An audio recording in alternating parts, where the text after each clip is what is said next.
So karon mga kaigsuonan, mao ni ato ang chocolate cake o gitawag ni siya og mga chocolate atong gihimo nga cake.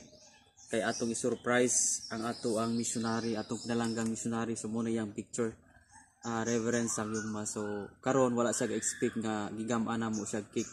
Ug ingon man kauban natong mga pastor sa upat ka simbahan from Hugno, Yulinmon ug Luka ug Hantianon. Naghiusa mi nga among i-surprise ang among missionary. Wala gyud siya ga-expect nga naami giandam niya.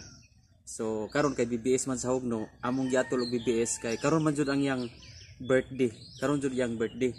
Unya atol pug BBS. So humag BBS, amo siyang ikalitra og surprise. So muna atong gigama no. Ato gining gihaguan niya, atong i-surprise ni. So abangan ninyo ang mga video niya kung man ato ma-surprise ang atong missionary. So glory to God, pasidunggan ang Dios sa kinabuhi sa atong missionary, Reverend Sang Yungma.